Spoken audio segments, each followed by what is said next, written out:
This is the One Piece Podcast, episode 574 for the week of Monday, June 17th, 2019. My name is Zach. And my name is Ed. My name is Steve. And my name is Alex. And on today's show, we're going to be talking about our 10th anniversary celebration in Japan. We were there, believe it or not, that was, I think, a little over 2 weeks ago now. We're going to be talking about all the crazy stuff we did, so if you were curious, this is the podcast for you. If not, we'll probably do some piece together toward the end of the show. Anyway, before we get started, the manga is off this week. It will return next week, which is going to be chapter 946, I believe. That's right. That'll come out Sunday around midday Eastern time. That's going to be at shonenjump.viz.com and on Manga Plus. There was also some news that the One Piece Color Wall Compendium 2 has been delayed for those who have pre-ordered that. I believe that's going to be coming out in October now. So check out our website and visit site for more about that as that happens. Is there any other, anything else that you want to talk about? There is a, you can pre-order One Piece episode of East Blue on Right Stuff or Amazon now. Yeah. That's probably my favorite Funimation cover that they've done. I really like that one. Really? Yeah. I retweeted. Everyone's just like, how come Luffy's happy, everyone's sad? And I was like, read a book. Yeah, read One Piece. Specifically a One Piece book. This one came as a surprise, though. Nebulanda, or Landia, comes out tomorrow. Ugh. Dub Foxy, don't let me down. But yeah, I don't think I've ordered that one. I did. And Ed, you're a completionist too, so that's. I do. More than him. Oh, I'm sure you do. If you own any of the collections too, then yeah. I don't own the collections, but I have all the voyages. Not to turn this into a stupid pissing contest, but. I believe One Piece Magazine Volume 6 also just came out. It was delayed. It was supposed to come out while we were there, and they delayed it, those bastards. I saw Maddie bought a copy, so she's got that at least. Okay. Yeah, that's not what we're talking about this week on the show. Yep. No, although the one thing I do want to talk about is that there are two devil fruits that were revealed, Robins and Choppers. Or what they looked like. And what they look like, yeah. That's Choppers. Choppers looks like some baby pecker bamboo, huh? Really? Yeah, it does. No one remembers that but us. Robins looks like the most convoluted looking fruit I've ever seen. Yeah, it doesn't. It's not even a real fruit. Everybody's like, "Hey, Robin's fruit looks cool." I'm like, "That's a really dumb looking fruit." To be fair, the human fruit looks like a freaking mushroom, or whatever you want to say. But it still looks like a thing you eat. Like, I'm not sure what Robin... Yeah. Maybe it's supposed to be like a dragon fruit. I don't know. Dragon fruits are pretty crazy looking. Yeah, they are. Yeah. Yeah. Uniqlo's got some new One Piece shirts. Uniqlo US. So all the shirts that we were able to buy when we were over in Japan are now available to you people in the US who wear shirts up to a size 3XL. So get on that. Or a regular XL. Well, I'm just saying the sizes go up to 3XL here. And those fake ass XLs like in Japan. Yes, which equal regular Ls. I mean, you all were able to buy T-shirts in Japan. Yeah, not me. Yeah, Steve. Not me. I didn't buy any. Oh. Well, you have enough branded T-shirts. One time. There's always room for Sanji shirts. You and Maddie. As long as they look. So before we get into the Japan stuff, there's one other little experiment I've been doing on Twitter, which you guys might have noticed, and that is dipping my toe into seeing what people think about certain arcs. We're not doing our second Arcs of Consequence until next year, so obviously I have to fill that void with, seeing what the internet opinions are. So for those curious, Dressrosa 50% thought it was a 3 out of 4 star, and 33% thought 4 out of 4 stars, and the remaining ones thought 2 or 1. I think I just wanted to mention this at the top because I think Dressrosa I have learned over the years is a much more divisive arc than I would have imagined, having talked about it every week and then having fatigue from having talked about it every week. I don't know if you guys have opinions. No, I mean, I gave it 2 stars. There's stuff I like in there still, but like when we reread through that for the podcast that we did last year, that was like the hardest stuff to read through. Was that one volume of just like right around the birdcage? That was just dire. That was terrible, and that was. But I still really like the intros. I like the finale too. I like the world building. I like that stuff. I like Kyros even when most people don't. But that doesn't really make the rest of it make sense. And Lost Flashback is also great, but still, it's a very long arc with a lot of different things in it, and a lot of them aren't good. Yeah, I always take a huge dump on Dressrosa. Everybody knows it, but I do like elements of it. I do. Like, it's still One Piece at the end of the day, right? Like, but as far as arcs go, it's not really my favorite. I think if you maybe split up the events that occur within it into 2 separate arcs, that might be a little better. I don't know. I have a lot of problems with the narrative and the fact that Dressrosa is supposed to be a country, but it's basically just one giant. I don't know. It's very interesting. It's a deep dish pizza. It's yeah. So I guess it must taste good even when frozen. Or I mean, yeah, but you don't want too much of it, or else you're going to feel sick the next day. That's true, and there's a lot of it. Yeah, the best way I could summarize Dressrosa was one of the years I went to Anime Central in Rosemont, Illinois, and I ordered deep dish, but no one else wanted to eat it, and I know that deep dish from Chicago is a hot commodity. So I saved it in the fridge and proceeded to just eat the rest of it over the weekend. And as much as I knew it was killing me and I should eat a salad or a smaller arc, I didn't. I would just have deep dish in the morning, cold. And deep dish that's in the evening, deep dish at the time. I have a similar deep dish story that is a great metaphor. Well, I think... I think I said it in the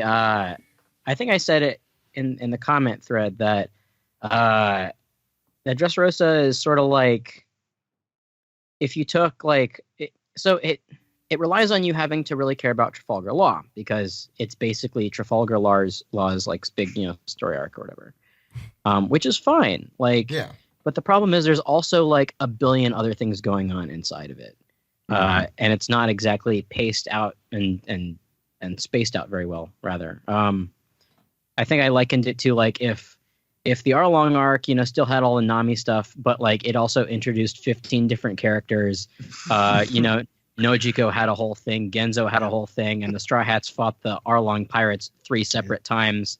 Before fighting them finally. I wonder if Oda's overestimating the extent to which we need to care about the Straw Hats division captains by the end of the series. Absolutely. And that's when Captain Morgan came back and invaded Kokoyashi. And no, that's Tolkien. And then Kobe, and Kobe comes back, but like he's already like post Enies Lobby Kobe. Like he had a growth spurt in the span of like a few days.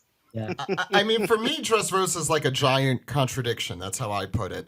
Where it has some of my favorite characters in it, in the series. Fujitora, I'm a huge fan of. Even after everything, I don't hate Doflamingo, and I think he has served, going in at least, he was one of my favorite villains. Sabo, I'm a fan of. I'm maybe not as huge a fan of as the entire country of Japan seems to be, but I like Sabo. And many other characters, but also some of my least favorite characters, and I know people disagree with the fact that Senor Pink is terrible. And Sugar and Queen Orica Vacusuck, otherwise known as Queen. It's a contradictory arc, which is why I put it at 2 stars, right in the middle, because it has some great stuff and it has some terrible stuff in it. Not just the characters, but the story also. So, I also put out a poll about Whole Cake Island, which came out with much better reviews there. 47% giving it 4 cakes, which is the most cakes you could have. Sorry, Twitter only allows you 4. And then you know why? 5 is just too many in one sitting. Yeah. As many as 4 ones, and that's terrible. That's terrible. Yeah, I was going to say Lex Luthor stole all the rest of the cakes, so you only have 4. It definitely evened out at a higher percentage. Like, more people seem to like Whole Cake Island. It had around the same amount of respondents, so as scientific as this is. There were more people who were vehemently against Whole Cake Island than I was expecting. Yeah, well, me I too. should say there was more vocal opposition to it. I think with I think it's Dressrosa, because people haven't had a chance to dump on it yet. Like people who didn't like it. Like that's true. people with Dressrosa, like we've had a chance. It's been over for years at this point. Yeah. There was one person, and I'm sorry I don't have your tweet in front of you, but like specifically gave all of the complaints that I have about Dressrosa, like it being long-winded and aimless, poorly paced, but gave all of those criticisms to Whole Cake Island, saying, unlike Dressrosa, ... Now, you could have your opinions about either, but I don't think if you think one is better paced and better put together, like even if you don't like Whole Cake Island, the pacing isn't the pacing better, or am I nuts? It is. I mean, like the thing, like the It's shorter too. I mean, just Seducing like Woods, I think was the lull, right? Like that was absolutely, yeah. That was only like a quarter of the way in. Yeah. It was early. Seducing Woods, and looking back, that was like a lull. But I do enjoy Cracker, who I originally I poo-pooed on, but I've grown to like him once I discovered he had purple hair. And abs for days. Yeah. Even in the stage show. Yeah, we met him in person. Zowie. We'll get to that in a moment. Fierce Vinegar was the person. I'm not calling you out as like a bad thing. Everyone has a difference of opinion. It's just like it was very alien Zach, to this me. feels kind of weird. No, it was just all I'm saying is it felt. Then there was this one guy. No, that's what he said. I want to give him a fair shot. I don't want to like subtweet him on the podcast. That's not cool. First half okay. Second half felt never ending. Unlike Dressrosa, where a lot of shit actually happened, it felt like the same thing was happening just on repeat. But if you just replace the words there, that's exactly how I would describe Dressrosa. That's why I was a little confused by that. I wonder if he's an anime watcher. Yeah, that's also... I'm sure in the anime the pacing was much worse. Also, I mean, there definitely were pacing problems in the middle toward the end of Whole Cake Island, specifically with the Katakuri fight. I just think to describe it as happening on repeat, unlike Dressrosa, it just like that. There's so much of that repetition I felt like toward the end of Dressrosa. But, that's me. Of course, this is of course just our opinion. We're not the the number one authority on the subject. This is just our assessment. Yeah, and we all have different opinions, which I mean, maybe not of the 4 of us, but I mean, we try and bring on different opinions on the show all the time, and I could guarantee you, there are a lot of people who think Dressrosa should be like in the top 3 arcs that are on the show. I think Brian who really likes it, or Jill? Well, Brian really does like. He likes Dressrosa a lot more than we do. Yeah, that's for certain. I usually bet Brian likes an arc that I less keen on. Well, Brian is famously a Fishman Island stan, so. I know Fishman Island, but we don't have to get into that discussion. So we should talk about Japan. I'm surprised that you're like, hey guys, Fishman Island has been done for 5 years, so give us how many. Actually, that was going to ask you which arc should I do next in this, or are you most curious about? It's funny because I haven't reread Punk Hazard in some time. I was thinking of Punk Hazard next, so probably Punk Hazard and Fishman Island I think are probably good contenders for the next ones. Yeah. Yeah. Okay. So you'll see those either when you're listening or in the coming days.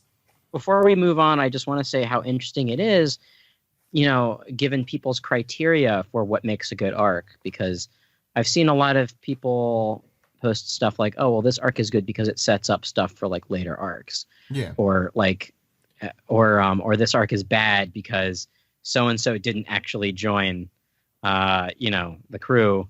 So that makes it a worse arc. I don't know, I feel like, or I see a lot of, what is it?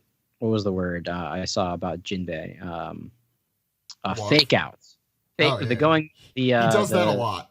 The Thousand Sunny fake out. I'm like, well, here's the thing. Oda does that a whole lot. And I feel like the quote unquote fake out thing is only that might be Jinbei, week to week. He's just going out for smokes. He'll be back. Well, now I'm skeptical as to whether he's coming back. Don't say that. Yeah. Jinbei will be back eventually. I think the cool thing about these arcs is that my opinion changes about them as it gets further and further away. Yeah, because I think Punk Hazard's a good example, because I think I left Punk Hazard really enjoying that arc, and the further away I get from it, the more I'm like, did I?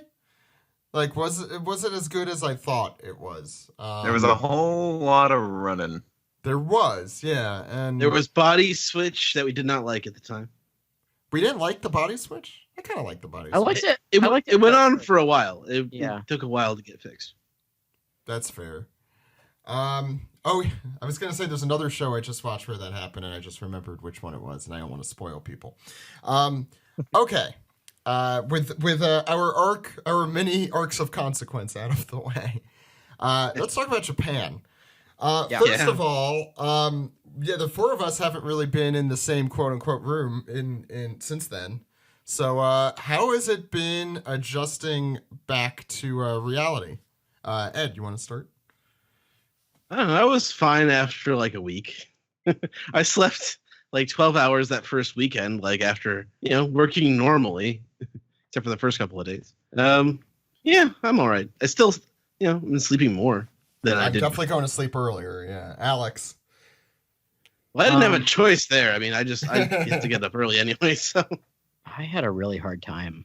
Part of it was wanting to still be in Japan, but it was also getting used to the time difference. I don't know what it was, but like mentally, I just didn't feel like I was all there that first week I got back. I didn't feel like myself until like the Sunday after. I was irritable. I was, a lot of stuff was on my mind.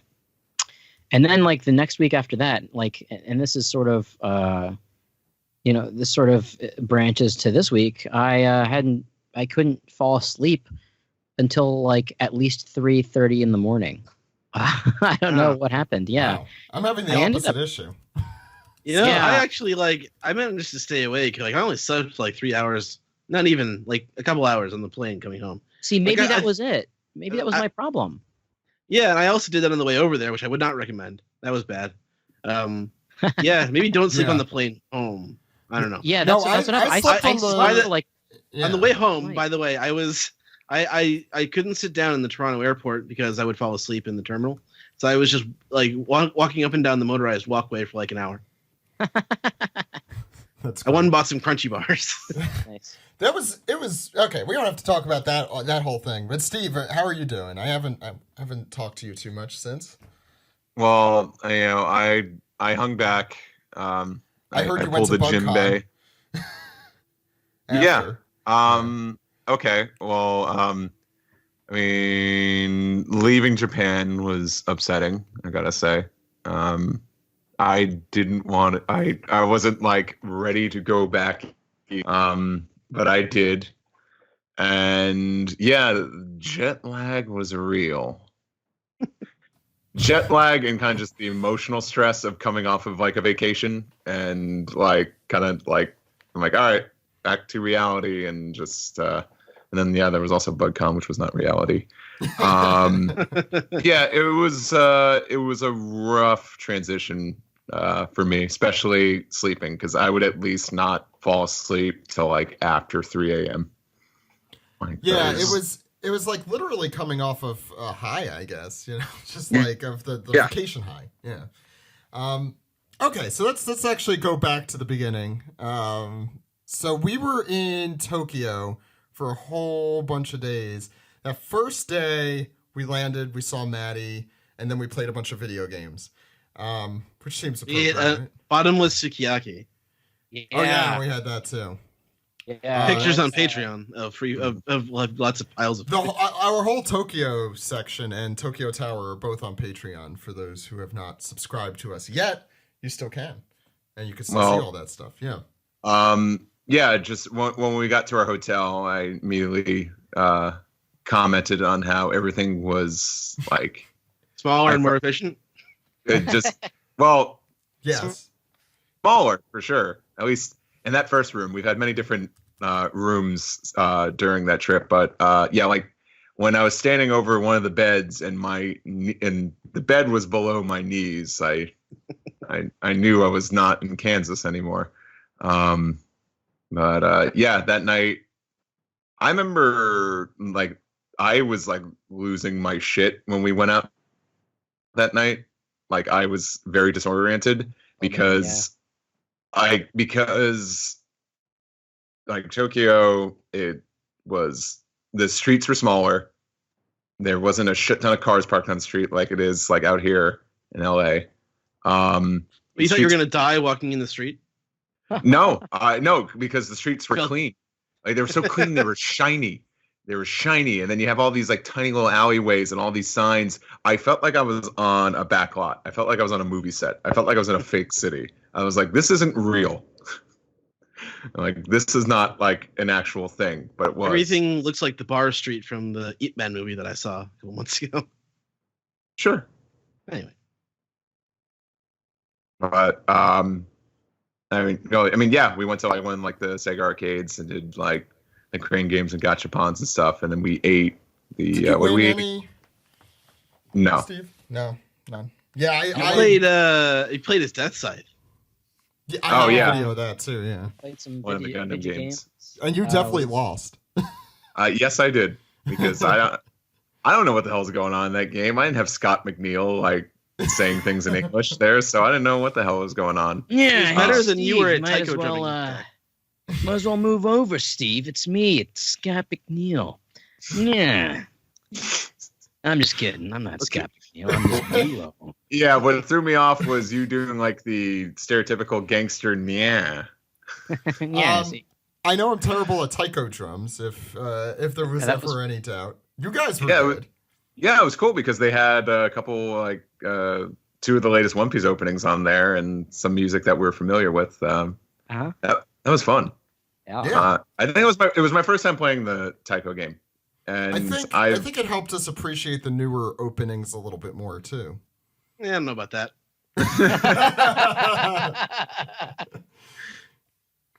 Well, Go the next ahead, day, Steve. Oh, okay. the next day, we had to, we would have played video games all night long if it weren't for the fact that we had to get up pretty early the next day. And Oh no, I was crashing when we were having dinner towards the end. but we did have we did put on the tiny pajamas, little night dresses that the hotel provided us with. I'm so glad I took so many photos. I looked more like your dentist or something in one of those. I don't know. Yeah. Yeah. So the next day we How went did to we Tokyo sleep? Tower. Did we not shut up for a while? Or I don't even remember how. I remember conking right out with you. Yeah. Oh. In separate beds. Separate beds, yes. Sure. Don't get now. excited, ladies. Sure. I know we've got some shippers out there. So the next, you do. Please expand on that. So the next day we went to Tokyo Tower. Did we? Also, sorry, Zach. Just want to comment that I guess you took a photo of you eating cup of noodles on the plane like a mark. No, it was because of the commercials that were just coming out. Oh, big deal. It was related. I love Japan. I think ramen noodles are the best. Mine come in a styrofoam cup. Eating ramen on the plane. My favorite sushi place is in Shibuya Station. Okay. It's called Familia. Famiglia, Alex. Come on. So then we went to Tokyo Tower, which is also for adult fans. They remind you repeatedly. They do remind you repeatedly. It's okay, you're not a weirdo. So we met up. I think this is the first time we met up with Kelly and company. And William. Yeah, William came out with us the night before. Oh yeah, the night before. Yeah, he was at Sukiyaki. Yeah. So we enter, and they have this. And we'll definitely talk more about this probably. But they have this like 360 movie. You guys remember that? Oh, I remember God. the Luffy versus Enru thing. Like it was similar to that, from but years this ago. was but this was like manga panels shooting at you. It was one of the coolest movies I saw. It was a motion comic type thing. But all around you. Yeah, Matt Cohen mentioned it to us on Twitter, and he said, yeah, it's like tear inducing, and I'm like, I'm inclined to agree. It's cool. It takes you through like all of the islands. Like you go down the Grand Line and you see all of the islands as you go over them. And while that's happening, there's a really cool, there's like cool motion comic stuff from like moments from the manga happening with this really nice music and it's really cool. The One Piece Tokyo Tower mascot, which is a transponder snail who is made to kind of look like Tokyo Tower, narrates the whole thing. And he has an old man Japanese voice. Like he sounds like any of the admirals. He is very old and very tired. Oh, you're here for that. It's a great impression. Hello, Piece thing. I didn't know. So what happened next? We saw the Straw Hats, but then, Alex, I think the next thing is you got a bit of a surprise, and by you I mean all of us. This was your birthday, also. We should mention that. Yeah, I gotta go on record as saying probably the birthday to top. My 34th birthday. You know, the big milestone. The big 3-4, yeah. Big 3-4. We were going up the escalator. We had spent a little bit of time in the... A little bit. We spent like 45 minutes taking pictures. Yeah, we did. Of all the Straw Hats. We took our sweet-ass time in there. And then shopping in the first gift shop, because like, there wouldn't be more gift shops. Yeah, we didn't know. If only there were more gift shops. I know. I needed a pass holder and a coin purse. So. I also bought those things. To be fair, I didn't just need a coin purse. I need like a fucking coin like knapsack from that bag of holding. Yeah, that's what I needed. I need a coin bag of holding. Go ahead. Zach. Well, those coin purses ended up being the best investment that we've made during that trip, I would say. Yeah, well, if I made that investment, it would have been even better. Tongari Zoro coin purse. I think Sanji's. I think Sanji's Riffic. I got Sanji. Yeah, then we went up the escalator, and as we were going up, I was looking down the escalator, and I saw a gentleman who was of looked to be an American descent with a backwards cap, a honky. I saw a honky with a backwards cap and wraparound sunglasses, and I thought to myself, looks like Greg. And then I'm like, no, it couldn't be. I'm like, but what if it is? And then I'm like, no, it couldn't be. And then we all get up there. And then as soon as this person assimilates themselves into our group, I was like, oh, shit. Oh, my God, that's Greg. Holy shit. And I'm like, the inside of me is like on fire. Like, oh, my God. Well, I might have been I think I was the first one to call it out because we're standing in like a circle. And I'm like, oh no, another tourist is like trying to latch onto our group because he's alone and we could probably speak his language. And I was like looking at this motherfucker. I'm sorry, I shouldn't curse. I'm looking at him.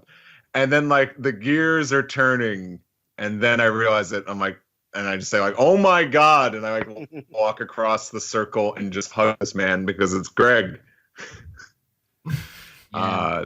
The sneaky man, he surprised us. Well, apparently him and Maddie set this up. And, I was also shocked. It's like it's something you don't. It's like out of place almost. It's like, wait, you here now?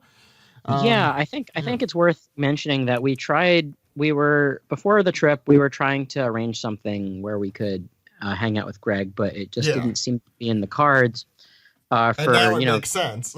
for various reasons, and Greg decided last minute to come see us. Like pretty much the day of, he woke up at 4:00 in the morning and took a 4-hour Shinkansen to Tokyo and hung out with us for the day. And Greg has he's talked about his health turbulations and trials. So, especially with that in mind, it was really amazing to see him, and we really obviously appreciate seeing him. Yeah. It's a shame it didn't get caught on camera because it was quite the moment. But but I mean, Alex and Ed. But... Alex and Ed. Oh yeah, and it's a much different reaction out of me. But I'm sure it's a much bigger deal, especially for Alex and Ed, because they've never met Greg. Yeah, that's true. You guys got to meet him at Anime Boston post OPP Japan, and in New York, and in Japan. That's true. Yeah, you guys have met him at least a few times, at least once. Well, we did our sleepover night that one night. Steve. It's second instance of a bunch of us sleeping together in this story. Happens a few times. That was a really great surprise, and he joined us for the remainder of that day. And One Piece Tokyo Tower is pretty freaking great. I'll be honest, my expectations, I didn't have much. I didn't know how much of it was going to be like, One Piece stuff. I was not prepared for it, and it ended up being like my dream come true of like just a theme park. That's just. I wasn't sure. Yes, crushing small children at carnival games. That's true. I wasn't sure how much I would enjoy it till I saw the sign that said adult fans too. I'm like, oh, okay, everything's gonna be all right. Thank God this sign is here to tell me that adults can enjoy it as well. So I mean, it's totally for kids, but the amount of detail and it's like also just that for goes adults, like too. all like the references to the series is for why but then while the kids are like, yay, they probably enjoy like all like the mini games like the Zoro one and the Usopp one. I'm just like, oh my god, they have storyboards of We Are. Yeah, that was really cool. Yeah. I'm gonna be posting. I don't know how exactly we're releasing this yet, but I have videos that include Alex doing the actual live Japanese reading of We Are while also having a video of the storyboards.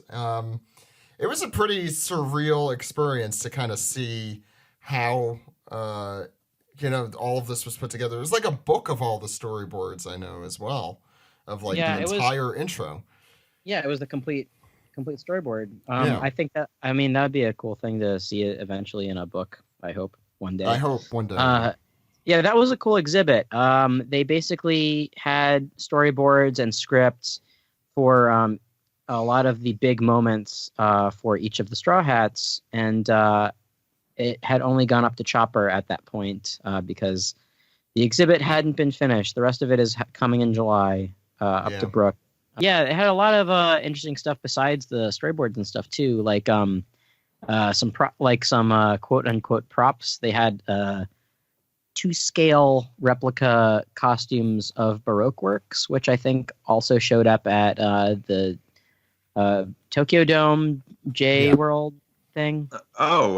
Even before that, I kind of forgot. The first thing we did was we went through like an exhibit that was kind of like almost the story so far, where you'd see some like dioramas / like set recreations of arcs, and you'd see like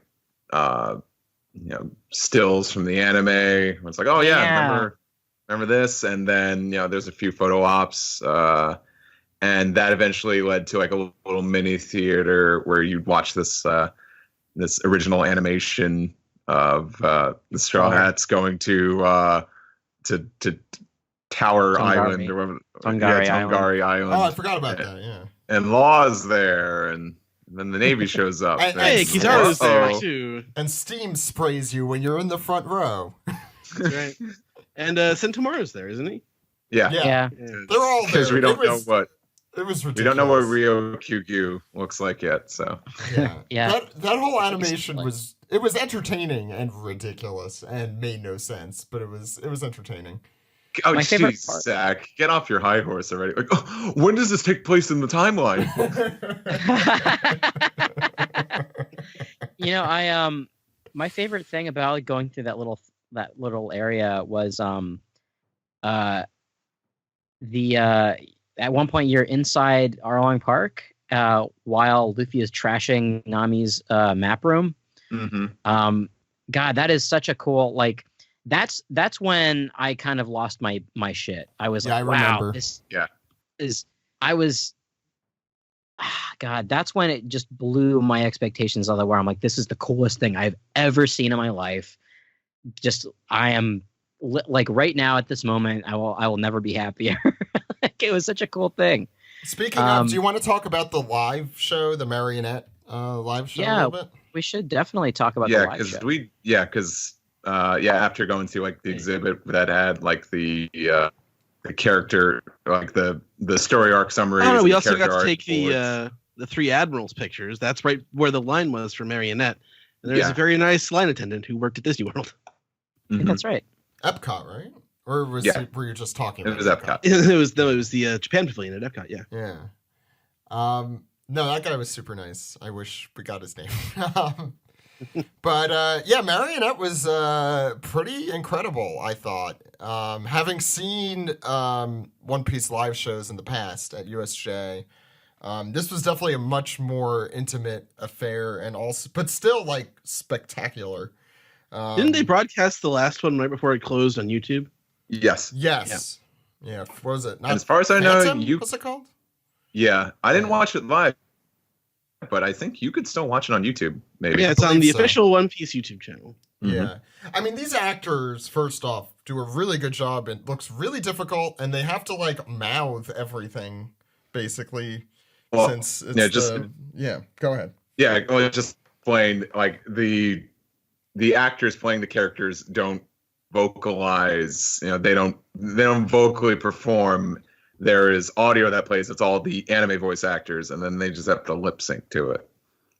And I think that's almost just as much work as remembering all those lines vocally. Yeah. So I guess, general thoughts on Marionette. Anyone have any opinions on it? Oh, the Tap chopper, fun. the chopper plushie was funny. Yeah, Evil Usopp, I think, stole the show. Evil Usopp. Oh no, the Caesar was the best actor. in Caesar the was whole great. Yeah, great. yeah. Caesar Yeah. was the best actor in the. I mean, just like in the anime, Caesar is the best actor. Oh, Evil, yeah. but He's good. the best Sabo was role. He's there the too, most I guess. overacting. I think Zoro's the hardest role. Yeah. Like to be serious all the time. Yeah. Oh yeah, so the little crystals that they gave us weren't really used a whole lot. No. No. We were at an Idol concert and you waved them like at a real Idol concert. Yeah, that's It the looked character like- of On. Glowing ice cream cones. But you Lieutenant Dan couldn't ice eat cream. them. Speaking of, we ate a little bit at Frankie's Cafe, which we have videos of because, of course, every chance we had to eat with Steve and Alex, we have a Steve and Alex eat One Piece. Which so don't was worry. like every day. No, which was like every day, but we don't have every video of every meal we've ever eaten. No, No. but all the One Piece meals, yes. I think we have most of those, except for the Sanji's restaurant at the end. Or at the end of this day. We're up to day 1, guys. But this is most of the One Piece stuff here. I was a better slingshotter than I thought I'd be at Usopp's thing. I was worse at sword fighting with Zoro's game. There were games for. I was each pretty of the good at that Straw Hats. actually. Yeah. I was pretty I- good at I Zoro really except for bad. like the last part. The I didn't last do one good at the was, last. yeah. Yeah, you gotta slice cannonballs, and then like a pacifista shows up, and I was like missing those cannonballs at first, but then I made a comeback and had a hell of a pose too. So Yeah, Steve Yeah. did well. because Yeah, I Steve did watched Skypiea again recently. Alex, how did you like the scary attractions? well. Oh yeah, Alex, tell us about Brooks' haunted house, Alex. Oh God, I was a little Mr. Jumpy Pants. every Chopper's single surprise birthday party. yeah. Well, that was that was the sequel. So Oh my there's a God. little there's a haunted house area for like Brooke has a haunted house area where you get one salt ball, and you have to get through the haunted house, and then or it's Thriller Bark, I suppose, and then you put the salt ball in the zombie's mouth to like destroy him. And you go through, and there are a ton of little tiny jump scares, and every single one got me because I had to like the group that I went with, which I believe was Kelly, Allie, William, and Greg. Yeah, I think so. Yeah. I had to take point because I was the birthday boy. So I was exposed to every single fucking scare. And every single one made me jump and freak out. And the very end is cool because, yes, there is a zombie there, and then you deposit the salt ball in his mouth, but the old man is also there at the end, so you have to make sure not to put it in the old man's mouth because he is not a zombie. Wait, I put it in the old man's. No, you do. The joke that's, is, I think, yeah. Maddie explained it when we went through, is you put it in the old man's mouth, but at the end when you walk through, the old man says, I wasn't a zombie. Yeah, so that's great. The gag. Yeah. Well, after that, then we went to it's like a tour of the Going Merry. Yeah. And it's really cute and really cool. You go through all the rooms and you kind of get to live in it a little bit. And the first thing that you and everything. So the first thing that you do when you go into the Going Merry is that you are in the aquarium room. After Luffy and Co. catch a fish, they put it in the aquarium, and as we all know, they catch the horned shark. That's the first thing they catch after sailing away from Water 7. And like clockwork, a shark was caught, and I'm like, okay, all right, and it's gonna try to ram us, scary, and then it did, and then when it did, it shot like some mist and cracked the glass, and I jumped again. But all of us were there this time. my guard was completely down. Like I'm like, okay, haha, it's gonna be like, oh no, watch out, the shark, and then it fooled me. That was my favorite thing that I learned about any of you guys, is that Alex gets jump scared from haunted houses. From anything. Definitely. From anything. Yeah, but then you go through the rest of the Going Merry. It's cool. There's you go to the women's bedrooms and the Sunny. No, there. What was that? Sunny, not the Mary. R.I.P. Oh yes, R.I.P. You go through the women's bedrooms. You go through the kitchen, Sanji's kitchen, which is really neat. He's got an entire cabinet filled with cigarettes. Death Brand. Death Brand cigarettes. Over the course of the entire thing, you're not supposed to let Chopper know about a special surprise, and we don't know what the surprise is until the very, very end. Spoilers. Spoilers, yeah. But yeah, you go through the Sunny. At one point, you can go through the bathrooms. You can peek, and Nami will get really mad at you and blast you with lightning. And then there's another peephole, and you are greeted with a full-on shot of Brooke's afro. And wow. Chopper is sort of with you. I hope it came from the top of his head. Yeah, all right. And we see Chopper's. We're in Chopper's little medical office, and eventually we get to the special surprise, which is a giant birthday cake for Chopper, and everybody sings "Happy Birthday" to Chopper. As we all know, Chopper's birthday is the 25th of December. So 24th. I guess 24th. 24th, thank you. And Alex was so terrified of the surprise. He just shot his because it's like it's a classic like TNT like lever that you push down, and there's supposed to be a earth-shattering kaboom. There was supposed to be a kaboom, an earth-shattering kaboom. But it was just a banana kaboom. So I mean that was basically you also ran around doing that poneglyph game from Robin for like I feel like that was like half the time, but it probably wasn't. No, we had a half hour to do it, and it was like pretty much the last thing we did.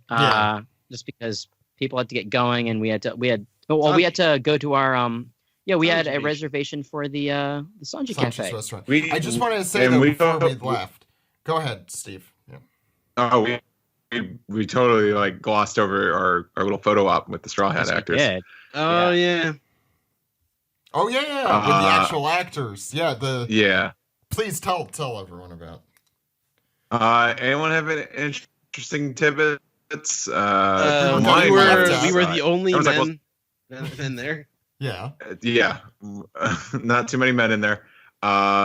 Everyone decided that I should lead in and immediately go towards Sanji, making hearts at him, and I was nervous because at first I'm like, no, he's gonna hate me. He's not gonna be down. He's not gonna be down with this. I can't take this. I can't. I don't. They say don't meet your heroes, but I'm meeting my hero, and this is not. It's not gonna go well. No, but then eventually he was like, yeah, there you go, and that's when I melted.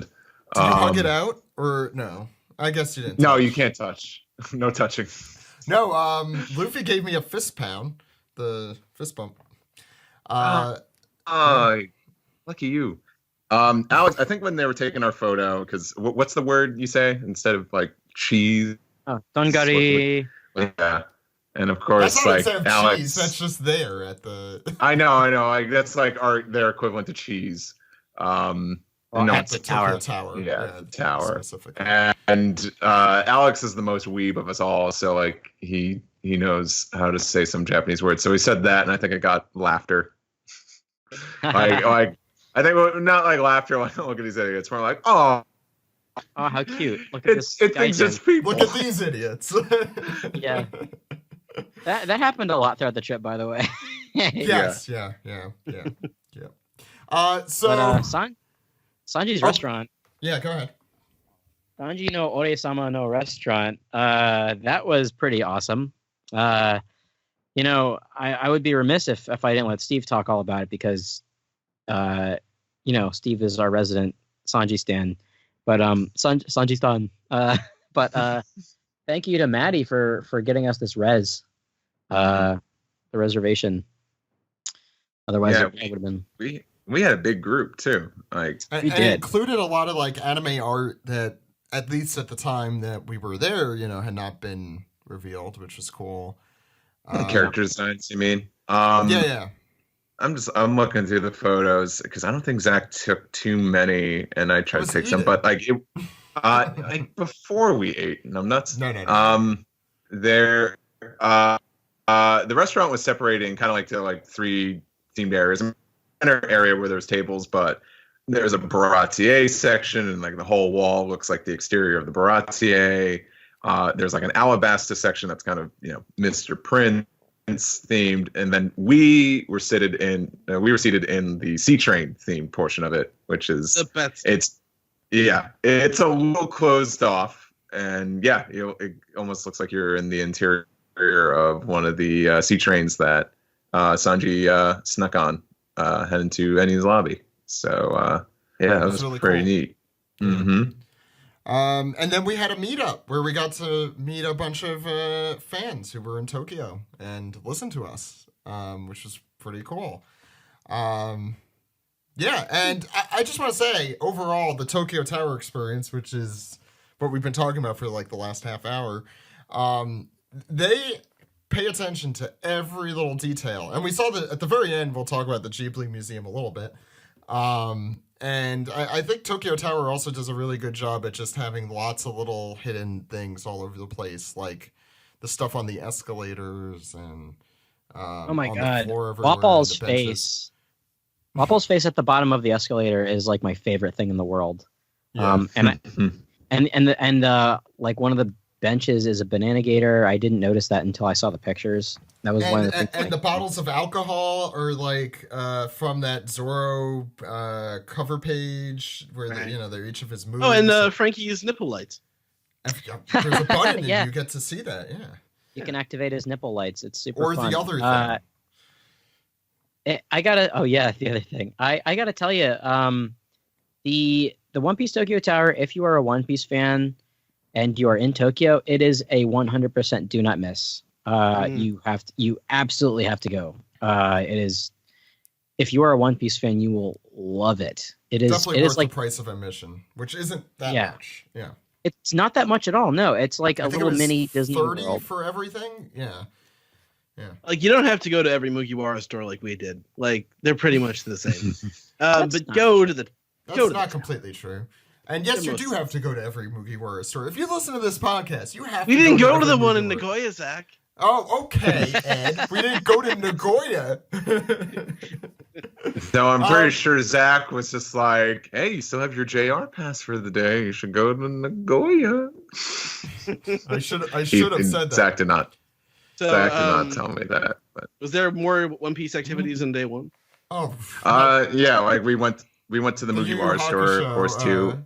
Oh, yeah. Yep. Oh yeah, no, that was the I, next day. That was the next day, Steve. No. That was the Oh, same that day. was the same day. That No, that the was the same Mugiwara day. store? Oh, the No, Tokyo no, Tower no. one. Yu Yu yeah. Hakusho Cafe was the same day. After And Yeah, so yeah, was yeah, the so. The Tokyo Tower Mugiwara store was the same day, but not the Shibuya. Yes, Yeah. yeah, yes. Right. Calm Where you calm won- down, Zach. Everything's gonna be okay. It's gonna be all Okay. right, Zach. You Okay. won two A grade Ichiban Kuji prizes. Wait. Yeah, Yeah. yeah. Zach yeah, really like- won the lottery big time. Oh yeah, He's yeah, like- yeah. yeah, 'cause They're right next to me here. Yeah. Yeah, you could buy like these little raffle tickets, and you might get like, you win, you might get like some exclusive merch, like a little prize. Like me, they had glasses of all the Straw Hats, and I got like I a got nice one of little those, Robin too. glass. Okay. But then Zach won 2 giant figures of like Luffy and Law. Yeah, the Grandista figures, and the thing is, these tickets are like 6,000 yen a piece. So that's 6,000. $6. No, they were like 600 yen. What's Right? even better Yeah. is it works out for everyone out there because that means I could give these away at some point. Yes. At least the Law one. I might Yeah. deciding whether to keep the Luffy one. All the fans could convince me otherwise. Yep. So the next day we kind of had more Well, of a. hold on. Oh no, there's more. Sorry, go ahead. Yeah, there's definitely more. It wouldn't be a birthday without karaoke. I think when we were planning out the trip, I requested, nay, demanded on my birthday that we go out for karaoke later that night, and we did, and sang almost exclusively One Piece songs. At some point, our Patreon subscribers will get to see a compilation video of the 4 of us plus Maddie and William doing karaoke. So. Let's be honest, it was mostly you and Maddie singing. Well, you guys were there and no, you guys were singing. I'm a Fuck pretty you. good singer. There's plenty. Yeah. Yeah. Ed was singing. The whole time. I mumbled some Japanese, as I do. Mumbanese. But then the next day happened. After a night of drinking and revelry and singing and the best birthday ever. The next day, what did we do the next day? Fish market. That's right. We went to Tsukiji Fish Market where I personally had maybe the best sushi I've ever had in my life. Yeah. I don't know about you guys, but By the way, it was called. Yeah, it was called Tsukiji Itadori Bekan. I'm just looking at the pictures so I could at least give them their due because that was amazing sushi. Yeah. yes, we ended up getting a really great sushi set, including some uni, which I've only had. Anytime I've had uni, it's tasted really funky. Kind of tasted like butt. So I wasn't expecting the uni to be that great. And there were like a ton of uni vendors and stuff like that downstairs. This place we went. Sea urchin row. Yeah. Yes, Right. It literally tastes like you're eating the ocean. it's great. It's so it's good. it's better than it sounds. It's like a creamy, custardy, delicious, fresh treat. I don't know if it's sacrilege to say, but my favorite of those sushi rolls, looking at these again now, was the eel, I think. It just like melted Eel was in my really mouth. good. Well, they put like Yeah. eel Eel's they did always sauce good. on it too. Yeah. Yeah, that's the only one that's like cooked. That's why I said I don't know if it's sacrilege. I think the eel's Oh. cooked. Yeah. Fatty tuna Um, was excellent. Fatty tuna was excellent, yeah. But we spent that. Guys, I haven't eaten dinner yet. Jeez. Oh no. Well, we'll get through it really quick. We spent the good part of 2 hours just going around eating street food and walking around the area, and it was really awesome. I would Then we went do to that the for a whole day. I would too. Next time we do this. Yes. So we also went to the Shibuya Mugiwara store, which is like every Mugiwara store, which is cool. It's not a bad thing. Well, it's got the Shanks thing you can take a picture with. I mean, I'll say compared to the... So it has moved since I last was there in 2013. It's definitely more underwhelming. It's still, I think, if you're a One Piece fan, you have to stop at all One Piece related things, and this is still one of the One Piece locations I think you should. Well, it's also it moved again. It's in the process of moving again. Oh yeah. So, no, I but like, They were broadcasting. Takano was broadcasting on like Twitter and YouTube, like that they were at a new store. Yeah. Earlier this week. So it's a separate store, the one at Magnet. Oh, okay. Yeah. No, I'm asking a question. No, I thought it was a pop-up shop. Like I thought it was a separate store. But I'm not sure now that I'm saying this out loud.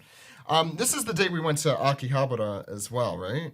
We did a lot. I found a Skypea Zoro swinging from the Vine phone charm that I really like.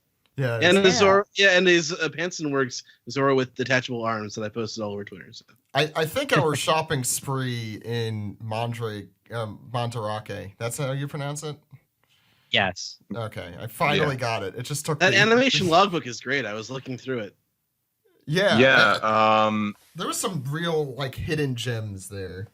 Some expensive. Well, to give people like a little info about Akihabara, it's like basically it's like, oh yeah, you like anime, you're a nerd, go here. There's just a bunch of shops where people sell merch or they resell blind bag stuff, charms, whatever, used games, books. It's kind of like probably like if you have like some cool import stores near you in the States, like it's like a whole section of the city dedicated to that.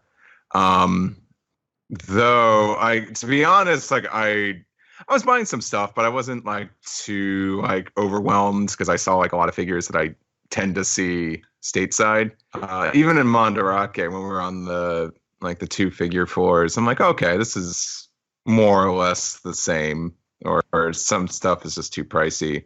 It wasn't until we got to the floor with all the books is when we really started finding gems, and that started when I found the animation logbook. And I was like, huh, and I walked up to Alex. I'm like, hey, is this any good? And Alex like, yeah, that's really good. How much is it? And I'm like, $3. Yeah, I almost had a heart attack because I paid like maybe for that when I went to Katsucon. God, 15 years ago. Like 20? The animation logbook is a huge find. Yeah, like that came out in like 2003, right? Yeah, like I basically bought it around the time it came out. It is a really excellent find, the logbook. And I'm super looking out of print. Oda in them, yeah. Yeah, I'm looking for the first time, like a little more thoroughly right now, actually, through these One Piece 10 hardcover books I got there. They have Oda interviews that are in English in this. Whoa. Which I did not notice when we were initially going through this. They have some like drawings that I have not seen before. So I'm really, really happy. What is this? The One Piece 10, it's the exhibition. 10 meaning I think exhibition. They have one for Osaka. They're pretty similar books. The Eternal Log books they're called. I could Google and see like how available they are online, but these are really cool, and I will treasure these. They're really cool. I mean, everything at that store was awesome, and we ran into a bunch of Belgian One Piece fans there and started having. And one of the guys at the conversation. meetup was Belgian too. There are all sorts of Belgians all over the place. Yeah, the entire country of Belgium Dimitri. was in Tokyo. Yeah, Dimitri. Hey, well, they was love also- comic books. We know that. We know that the Yes. Belgians love comics. They have good taste. Yeah. Yeah. I think they were all Flemish too. The book section of Mandarake was Flemish. I think it's worth mentioning that we ended up finding pretty much every single program for all the One Piece films while we were at Mandarake as well, which is a pretty neat find because they only give those out during obviously the theatrical runs of the movie. So we found like as early as the first movie, right? Like, or at least movie 2. Yeah. Yeah, because I have movie 2, movie 3, and movie 4, and oh god, they were just dirt cheap. They were so Yeah. cheap. I couldn't I got believe the it Chopper either. one. Yeah. There the Z one, the Strong World one, and you guys got a bunch of copies of all the Volume 0, Volume 777, Volume 1000, right? While you're there. Yeah. I didn't pick up the Strong World one, but I now realize I have an extra of the gold ones, so I don't know if Oh, you nice. guys are missing a gold one. Otherwise, I could give that out at something. Meanwhile, I ended up spending a crap ton of money at Mandarake just on Dragon Ball stuff. I bought Specifically buying books because you wanted to lug them all home. I didn't want to lug them all home. I kind of had to. Yeah, I ended up lining my suitcase like a mafia guy with dollar bills. Then of course I just ended up opening them the other day, and I realized that I'm missing Volume 7 and 8. Oh. So I know it's really we gotta go back. we have to go back. I mean, if that's the reason. Any reason okay. is good reason. Yeah, I agree. So let's talk about the last day in Tokyo that we had. And Yes. maybe we'll talk about the rest of it too. So this is the day we got to do something extremely special, as if everything else we've done up to this point was not. You loitered extremely outside special. Shueisha at a coffee shop. Yeah, that's all we did. We got to talk to some very special people. Well, actually, Ed, we went to Shinjuku to look at the giant Godzilla for Joshua Pong. Yeah. That was awesome. Because Alex and I went to the Pokemon store. Yeah. Pokemon Center. Pokemon Center. We did. Ike Pokeru. No. Nope. So the whole group of us, so the four of us, including Allison, Maddie, and Kelly, who were and William. He was taking the picture. That's why it wasn't popping into my head. Who were invaluable is an understatement. They are what made this possible. Got to do some interviews with some editors for One Piece, which is insanely amazing. We got to interview the current media editor, Takuma Naito, the current manga editor, Takano Ken, and we got to... Jim. Oh, is that what it was? Oh, you have the card in front of you? No, it's Takano. That's his nickname, Takano Jim, because he works out. Oh, I get it. Yep, that's right. And we also got to interview the third editor for One Piece, Takahiro Habuta, who was the editor during Alabasta. It was an amazing experience, and that's an understatement. I got to interview Isaka back in 2013, but this was like on a different level. I felt like, Greg wasn't there, so I'm sad that he couldn't be there. But I believe he did send a message to them saying that there's some cool and powerful people coming. Like to watch out. Yeah, like a strong. big queen or something, whatever he said. Like Queen, like the character. Oh yeah, that's what they said. Yeah.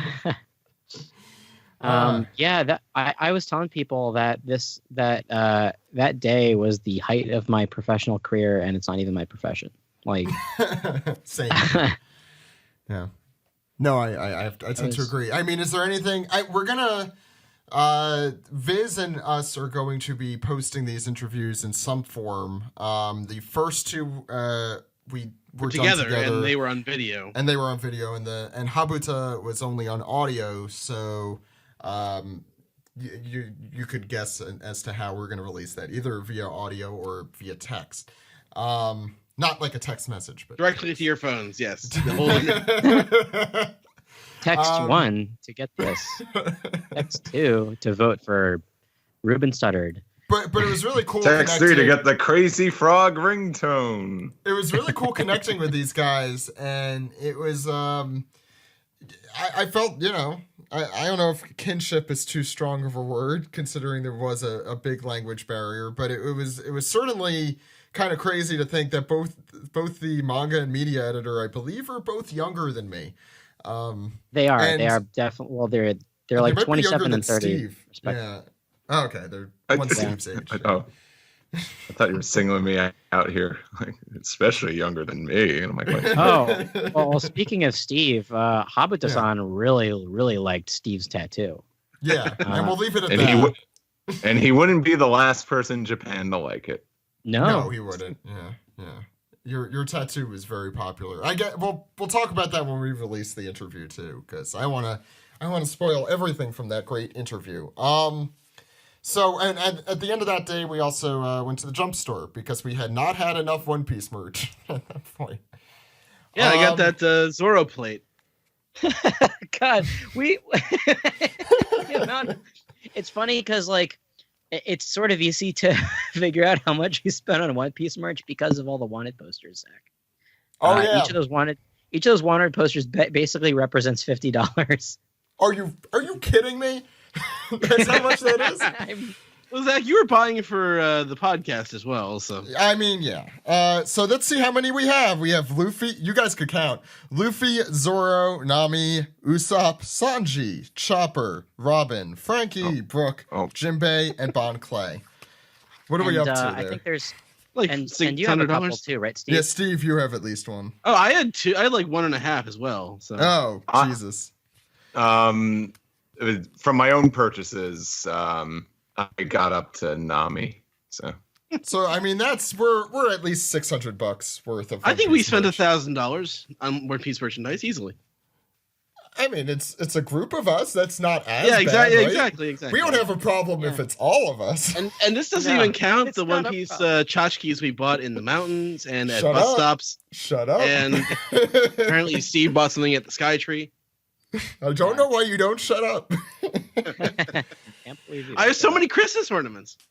You're gonna have some tree. You have to take a picture of that tree when Christmas time comes around. Yeah, even at 7-Elevens, I was buying One Piece merch. So we could breeze through this whole second part a little quicker since it's more like the One Piece retreat. Although I do want to talk a little bit about Osaka.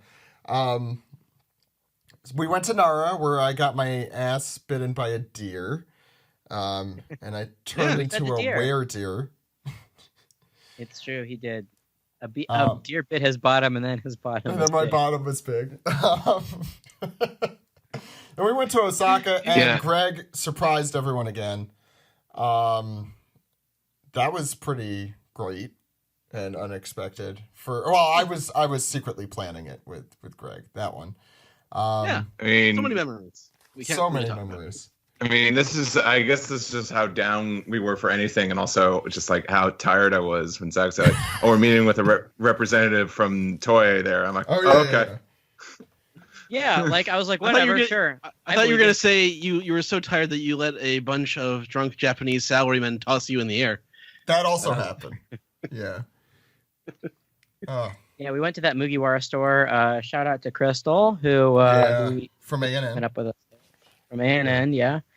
And then Greg came. We piddled around the Mugiwara store there, which was a good store.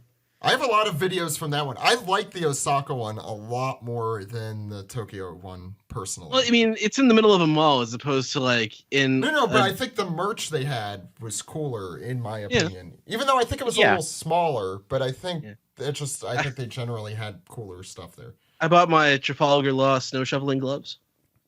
I forgot you got those. And you know what? I would actually use them. It's like and it says death on them, like Law's hands. Yeah. But in Chicago, that's accurate. Hey man, like it's like the middle of June, and it was like 60 degrees here today. This is bullshit. To be fair, it snowed like a month and a half ago there. It did. Yeah. Let's see. Yeah. Oh yeah, me and Zach got some One Piece Masu, the sake boxes. Oh yeah, we're giving one of those to a Patreon subscriber. I'm gonna be sending out that stuff hopefully in the next few weeks because they're all sitting here. Yes. Yeah. Yeah, I think that was like one of the coolest pieces of merch that I ended up getting there, just because it's something that like you wouldn't think of. No. And it's they're cedar boxes that you basically drink sake out of. And and we go through, all that little stuff in the store and all the hidden stuff. We have videos and stuff of that. So. Oh yeah, we took a lot of cool videos of that. So look forward to it. Stay tuned. And yeah, then we got thrown up in the air by salarymen in the middle of Osaka while drinking. Yeah. And Steve got maybe a centimeter worth of air in that, while I got dangerous all centimeter. Of the air. Yeah, dangerous centimeter. That was a nice. That was a. They're nice guys. Oh yeah, were, that was awesome. That was a really fun night. Yeah. We basically hung out with Greg. We went to a restaurant. We ate okonomiyaki. We drank a lot and takoyaki. Yeah, we went to a bridge and drank. Like, what a cool. Yeah, and we just talked about how cool One Piece is, and it was that was definitely one of the highlights as well. I mean, there's a lot. Yeah, I had never met Greg before. Our friendship extends, almost 2 decades. So it was a really cool thing to be able to just get to talk to Greg about the fundamentals of One Piece and what makes it so great and stuff. And also drinking with not having to worry about open container laws. That's also cool. Just most important. Grabbing some Chuhai and just bringing it. Just walking around with an open container. We went to, after getting lifted in the air by the salaryman, we go to a 7-Eleven and I bought some Chuhai and a Shonen Jump, and I'm like, this is perfect. This is a perfect night. Yeah. This is the rest of my life. Thank you. In case anyone is wondering, Chuhai is delicious, and you can get it in America at certain Japanese markets. I got a Calpis Chuhai, which is exactly what it sounds like. It's milk. Milk. No.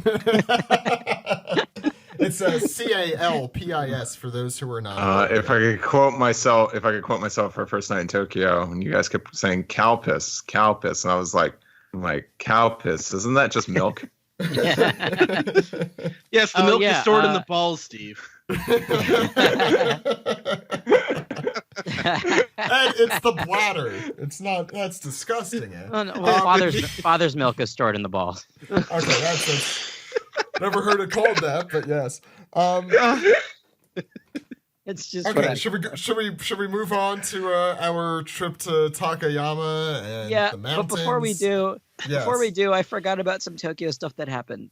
Okay, let's go back to Tokyo. Sorry. Well, we got each. Oh, I have to tell you. Back to Tokyo. Back to Ikebukuro. Well, I got to thank Kelly a lot for introducing us to Ichiran. Really great ramen. Cool. Good ramen. Yeah. Really great it's ramen. Ramen place. for antisocial people. It is. It's great. You get like a little wall around yourself. It's just between you and the ramen.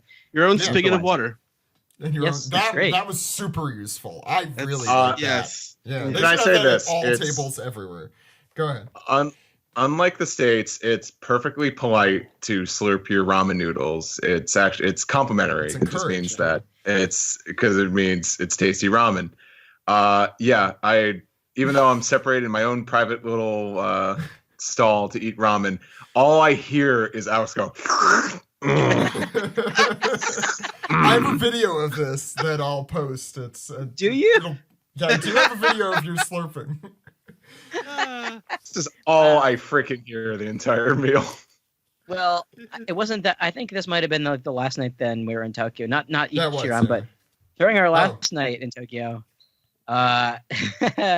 Well, we decided to go on a little excursion to Golden Guy. Oh God, Zach's best friend.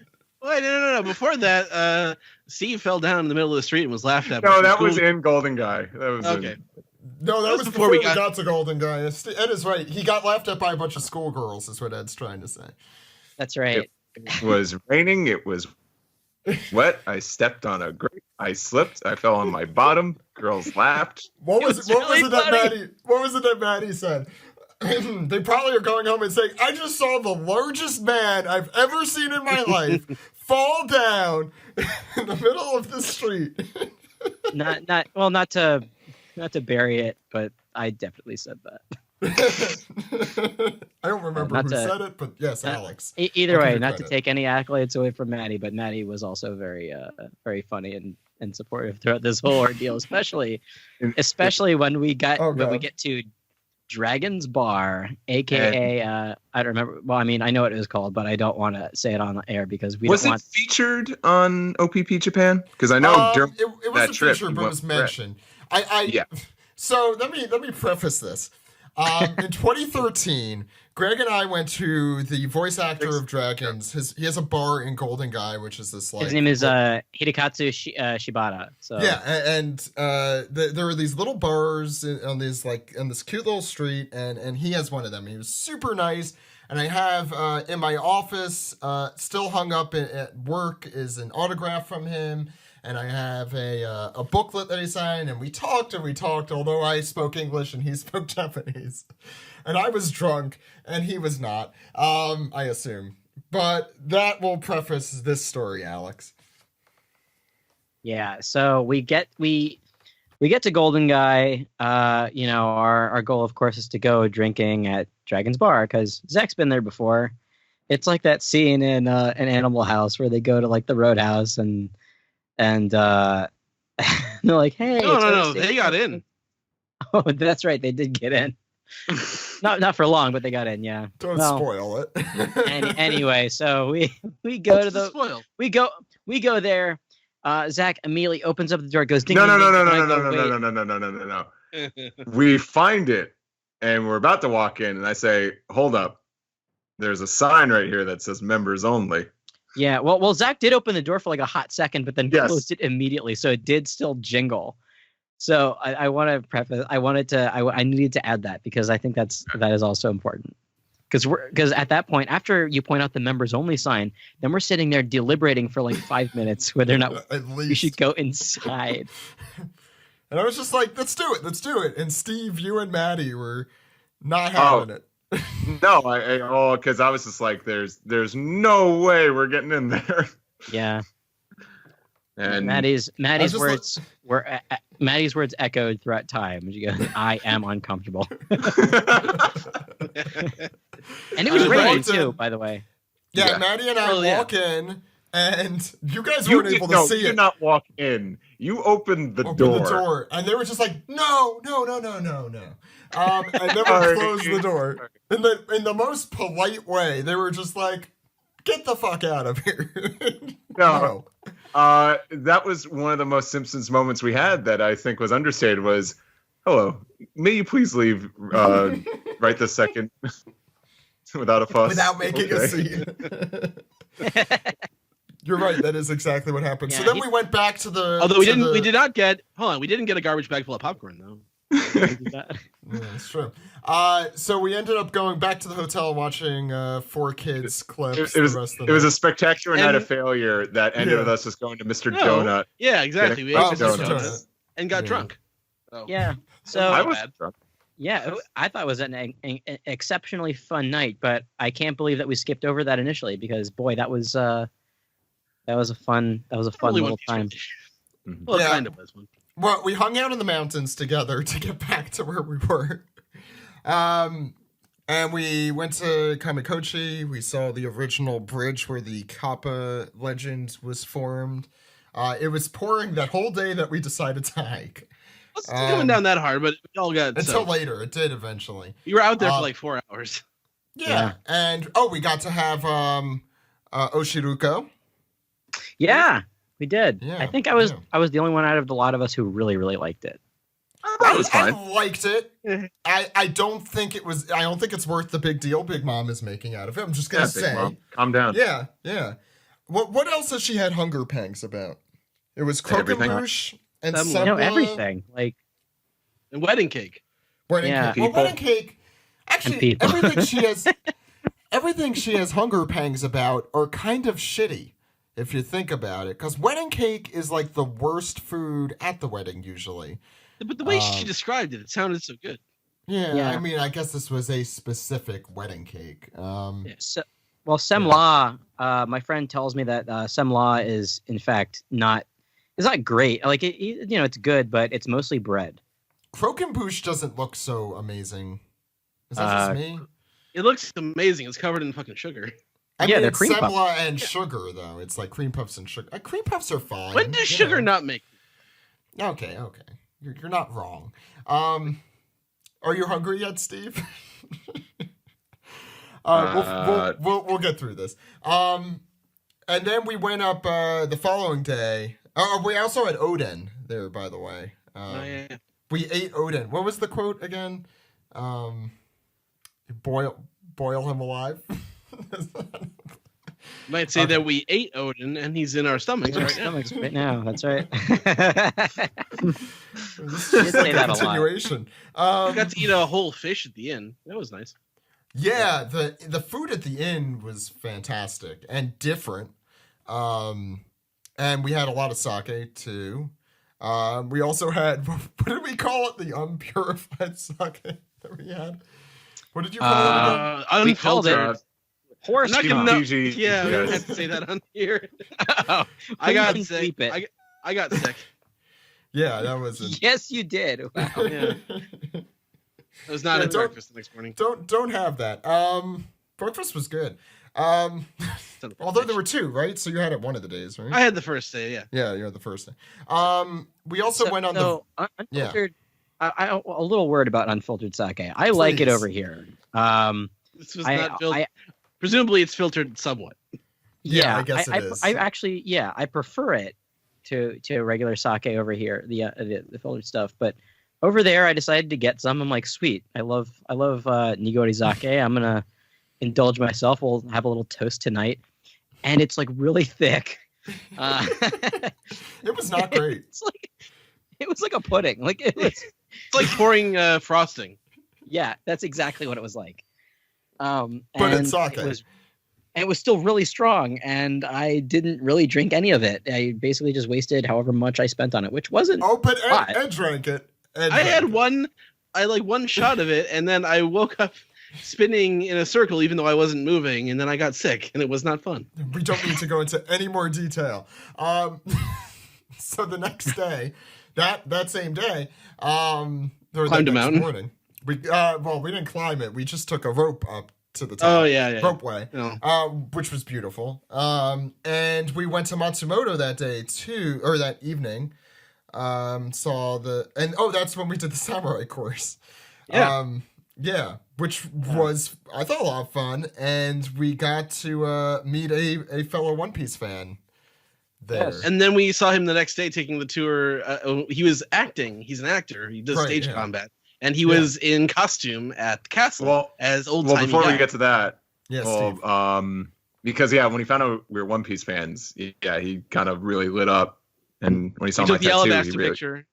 Lit up. Yeah, because I had the tattoo, and he really liked that. So we took the Alabasta, the arms raised photo together. So, the following day when he was working at the castle, just dressed up, taking photos with people, when he saw us, he immediately just turned around into the Alabasta pose again.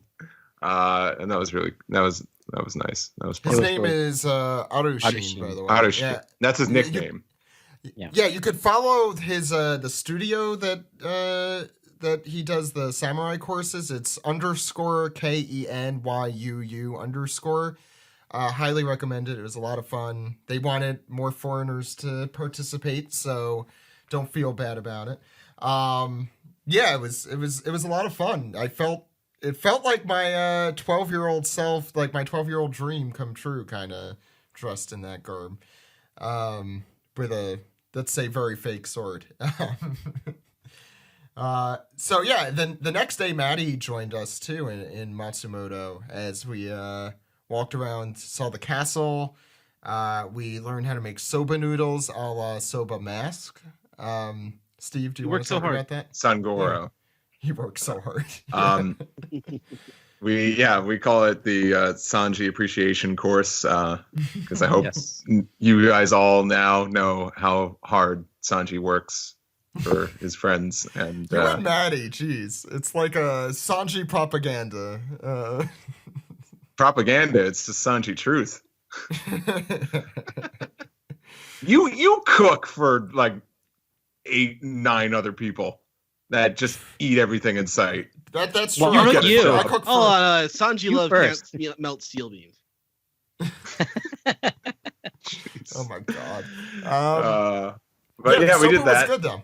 I have to say my favorite. So I didn't know soba was served cold. I'm learning lots of things on this trip. Fried soba is also one of the most delicious things ever.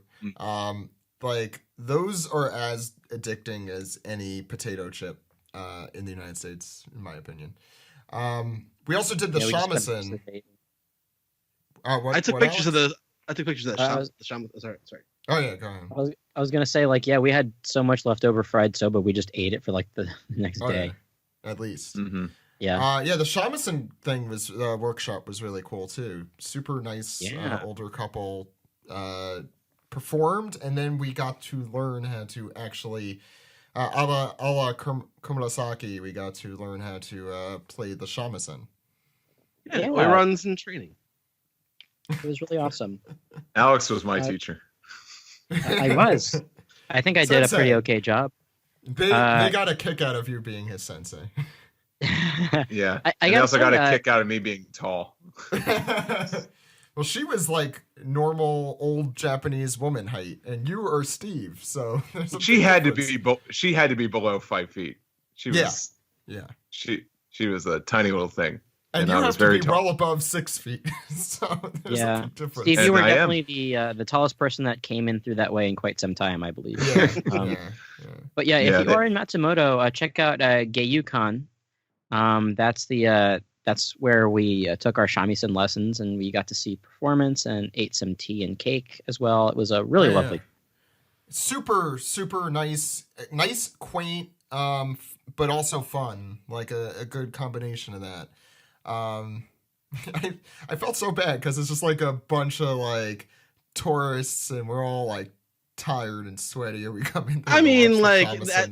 It's not like they would prefer that fewer people were watching. No. Yeah, they loved us. That's true. No, yeah, they got a kick out of us. They were talking to us a whole bunch, and and only in Matsumoto was this like a big thing. But the Google Translate app was such because the shamisen guy did it.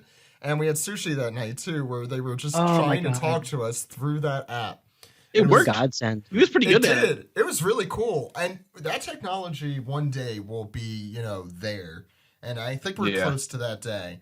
And so we don't have to learn a damn thing. It'll be perfect. Yeah. And that sashimi was good, yeah. Yeah, so much sashimi for such little money. It was so crazy. Yeah, well, it was $60, but it was like for all of us, I think. Yeah. And it included, I think, the appetizers too. And drinks. I was worried because, when we got to our the inn we stayed at that night in Matsumoto, we had missed dinner, so we were on our own. And just down the block, there was a ramen restaurant, and there was the other restaurant. And the ramen place didn't have 4 seats. Like, they had 3 seats available, not 4. So when we went to that restaurant, I had the dragon bar fear. Like, I thought like they were just gonna be like, oh no, please leave now without making a fuss. Is that gonna be a new thing we're gonna mention? The dragon bar fear? Oh yeah, I couldn't stop making reference to that. But the gentleman that ran that restaurant, him and his wife, I presume, he seemed like he was loving it. He was loving using that app. It was like he came in there. It was almost like, I'm doing this now. This is a thing I'm gonna do now. Honey, I am. Get the phone. Yeah, I'm almost certain it's like, honey, we get to use the thing. Because this guy was like, he was probably in his 50s or 60s. He is an older guy, so he was like probably just really excited to use this app. I mean, there was only one other group in there at the time, so maybe they're just excited to have customers too. Foreigners too. I think he got a kick out of us. So or at least out of using that app. So, so that was basic. Yeah, it was great food too. Yeah. But you want to talk about the Ghibli Museum the next day in Tokyo? Thank you. Yes, I do. That was a really cool museum. Steve, do you want to take away that? I think it goes out saying that like anyone who's a anime fan is most likely a Ghibli fan, or has at least seen a bunch of those movies. But yeah, there's a tiny little museum just in the middle of a park dedicated to all the Ghibli movies. And the best way I could describe it is it's kind of like almost like on level with Disney parks. I thought the amount of detail was astonishing. Yeah. Oh god, yeah. All the stained glass, they're all like all have characters and moments and stuff within them, and there's etchings on the wood. It's like crazy detailed. Exclusive short films. That short Yes. film was great. I really enjoyed it. Mm-hmm. Actual painted walls, like they paint actual painted murals on walls and stuff like that, and Like reproductions of like a background artists and an animators, and like they show you how animation is photographed to be on film. It's amazing. They have books of Ghibli movie storyboards. Like you just flip through them. Mm-hmm. It's great. Mhm. My nephews and my niece loved the stuffed animals. So Good, Oh. good. I'm a good uncle. yeah, Like, I saw my goddaughter yesterday or the other day and today, and I gave her little she's like 2 months old, and I gave her little Totoro doll, and I'm looking forward to her carrying her around with her wherever she goes. It's actually funny. My youngest nephew, he's my godson. I got him a Totoro as well. Oh, so good. Totoros are great gifts for kids, and they're also great to just have generally, It's for kids. and also for adults. Oh, it's too spicy. I don't care that it goes to New York.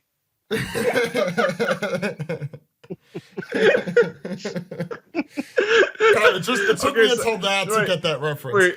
Wait, can we talk about the weird music option in our hotel room? Oh yeah. So Well, this is the last Every- day. like- yeah, the just last Yeah, day. the last day. last night. Yeah. Our- And the this is boys, on- the boys were back This in is on Bucharest. Patreon. So. This is on patreon.com/One Piece Podcast. Please take it away.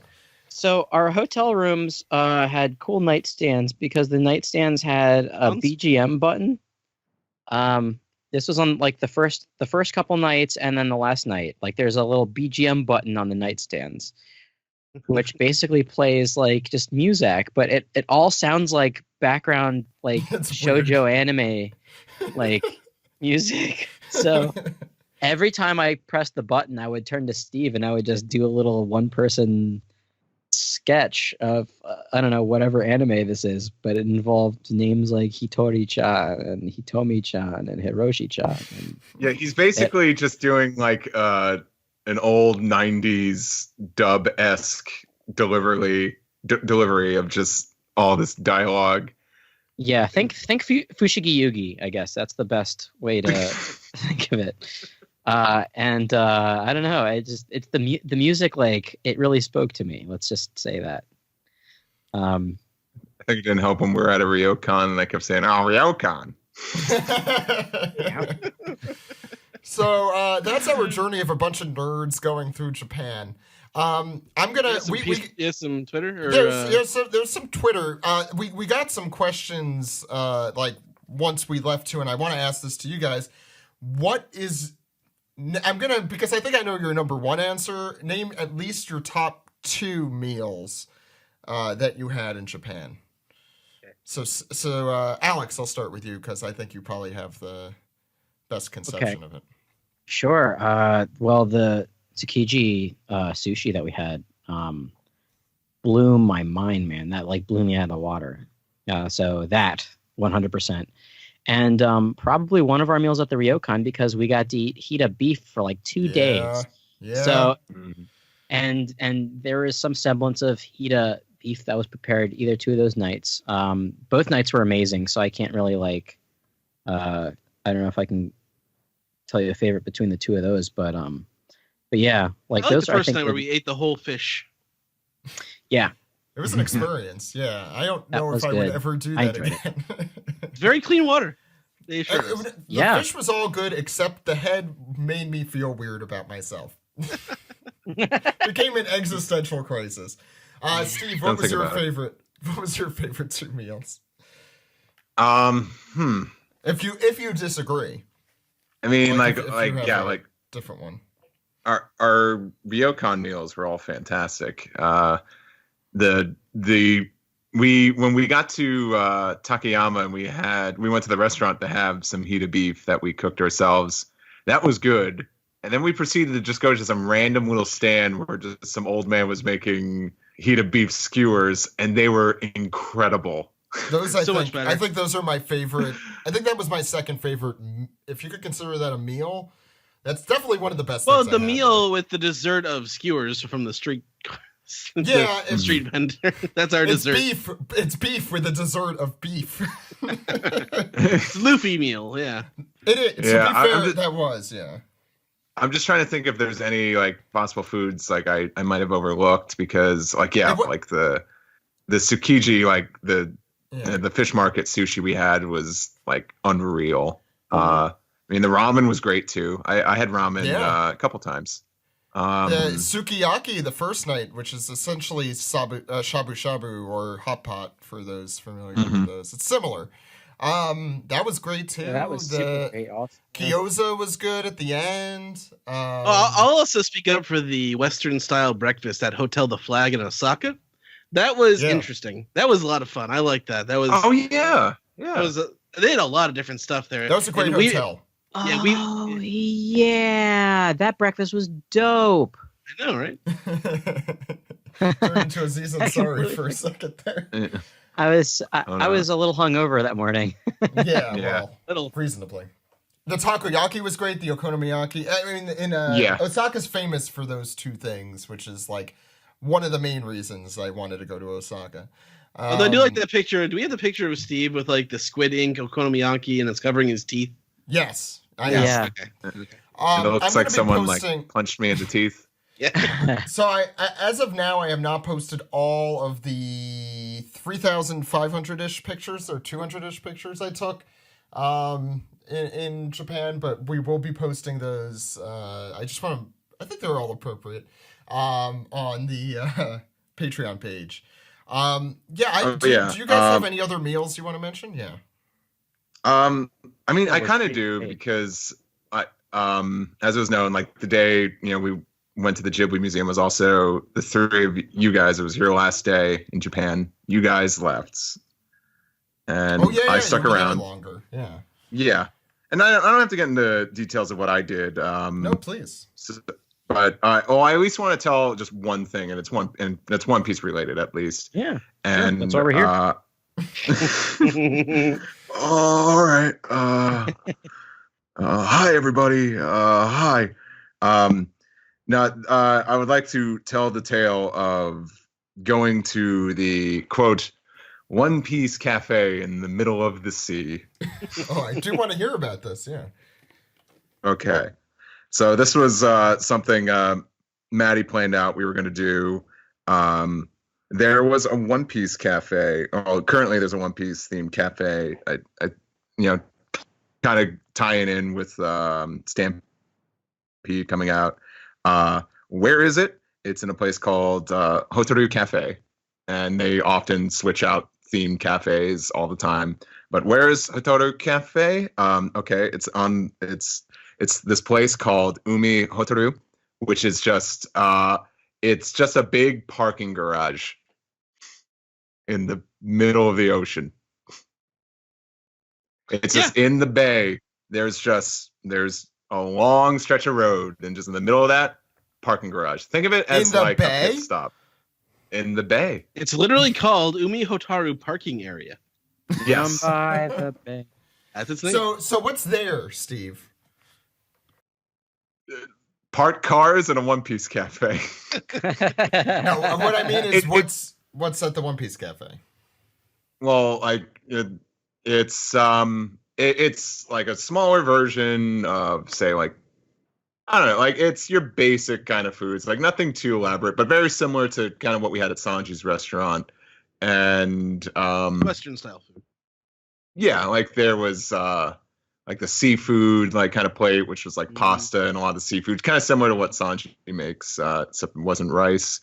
There was even like there was a burger that was an English muffin, but it had Chopper's hoof print on it. Let me go into just a little more of the context going to this place. So we took a train to Kawasaki, and from Kawasaki we were going to take a bus, and it took forever to find which bus it was. There was all these different. It was almost like a big, it was basically a port authority, and we eventually find our bus. So we're cool. We're just waiting for the next one, and The we're going to bus this cafe. terminal And is just one of the many sites we came to see. Yes. Hey man, we spent like hours at that one bus stop in the mountains. And we passed the time by just playing Jackbox. And there was that one guy who came to watch. Who was And I'm definitely not reading sure- our answers, our vulgar answers. Let's hope he did not know what those things meant. I hope he did. I hope he did. I hope he did not. These guys know how to have a good time. So we get to our bus stop, and we have like a little bit of time to kill. And keep in mind, I didn't really have like a actual meal that day. Like I had some 7-Eleven foods and some stuff to hold me over. We thought, what, we're just gonna get a bunch of food at this One Piece cafe, and it'll be grand. So when we get to the bus stop, Maddie's just looking at all like the information, and it's all in Japanese. There's no English there. And then she kind of she says, "Oh," and I'm like, "What's wrong?" She says, "Like the last bus that leaves the parking garage is at like 4:40 or something, and it's like already like past 4 o'clock." And I'm like, "Oh no!" So we were gonna go to this cafe and really have no bus to take back, and we realized like we're gonna have to get a cab, which was gonna cost a fortune. And she looks at me and is like, "You want to do this?" And I throw my hands up in the air and say my catchphrase, "Why me do?" And I thought, we came this far, we might as well do it. Hell, we'll pay for this expensive cab, but we'll just make the most of it. We'll go to this stupid One Piece cafe. We'll eat all the food. We'll buy a bunch of merch. We'll try not to get too upset about it. So yeah, we made it there and we got a ton of food. I took a bunch of photos too, and I'm pretty sure I posted that and picked up some merch. So then we decided just to walk around. And by the way, inside the cafe, they were just playing like the same 3 commercials over and over again, which I think anime cafes tend to do. So you had like a promo for Stampede, the latest opening, Superpowers, the YouTube video that goes through like every arc, and it just repeats. And this is like in the span of 6 minutes probably, so it's agonizing. But then like outside in this parking garage, they're playing all the openings and stuff. So like when we get there, just Bon Voyage is playing on the PA. It's like, yeah, I think we're in the right place. So, but when we left, though, I hear something that's like blah blah blah blah blah Kawasaki, and I was like, oh shit, what was that? And we hear one more time. Apparently, there's one more bus that's leaving for Kawasaki in 10 minutes. We could actually take a bus back. We don't have to drop a fortune on a cab. And we're like, awesome. So then proceeded to just spend the rest of the time finding all these cardboard cutouts of One Piece characters throughout this entire parking garage and just doing a speed run of taking photos of them because we had our priorities in check. I mean, come on, there's Bartolo Mayo at the information desk pointing at the information desk. How could you not take a photo of that? Of course. And then we couldn't find the bus, and it's leaving in like less than 2 minutes. And it's chaos. But we eventually we just turned a corner, saw a sign, that's it, get on, boom, we're out of there for a decent price, and therefore made the entire trip to a One Piece cafe in the middle of the sea at a parking garage totally worth it. Beautiful story, Steve. So if you find yourself in the middle of the sea, go to a One Piece cafe. And just know that there will be a bus. Not a cat bus, but a bus nonetheless. And check your bus schedules.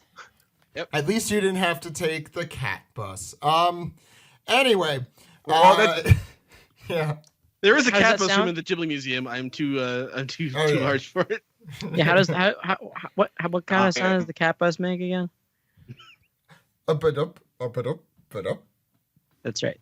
but up. Oh, Okay, man. so that's gonna do it. We actually have one question. This is like the only one I could find. There was a couple on Twitter actually. Oh, there were. You want to read them, man? Oh, Sure, First, we have to go. It's time to. Peace the tweet. Ed, what do we got? First one's from Huntress fan. Any interesting or fun stories relating to the language barrier or any mishaps God. during your trip? And I mean, there was a language barrier, and it was a strong barrier. Yeah. And if you had one more day for your trip, where would you have wanted to go? Everywhere. Jesus Christ. I would have think stayed in the would've mountains stayed for another day. That or Osaka for another day, because we didn't really Yeah. get to spend a lot of time there. Yeah. For Kui. No, we kind of described all of our best Lost in Translation stories. Yeah. I we mean, described those. my best story is from the last trip, and that's when I was mixing up the word can I please have a check with can I please have an enema. They're very similar sounding, but that's the best story I have, and it's not from this trip. I was trying very hard to remember the difference between futatsu and fukatsu. Right? Futatsu means two, or two Yes. of something. Well, hitatsu is. Hitotsu. Futatsu is. Yeah, Steve. Right? Alex. I knew this. You. Oh, that's funny. Sorry. I think the only. I think one of the only. I think one of my Lost in Translation moments when you guys weren't there was that magical bus we were able to get leaving the One Piece Cafe in the middle of the sea in Japanese because I was using my Suica card to pay, and I didn't think I had enough money, but I still had change on me, of course. And the driver, all in Japanese, says, "Oh, you owe this much left. Do you understand?" And my eyes just immediately dart towards Maddie, saying, "Kids, help." There's Of our a lot most of that. quoted thing. What's the next And- question, Ed? Yeah. This other question is from Daniel Bennard, who says, "I'm heading to Japan in July. What places did you go that you would recommend?" He said he's going to Tokyo, Saitama, Kyoto, Sendai, and possibly Nara. We'll definitely go to Nara. Nara's definitely worth the trip. Go to Nara, see the Shinto temple and the giant Buddha. Yeah, Yeah, there's a I lot feel of like cool there's a stuff lot- there. Yeah, we kind of powered through Nara.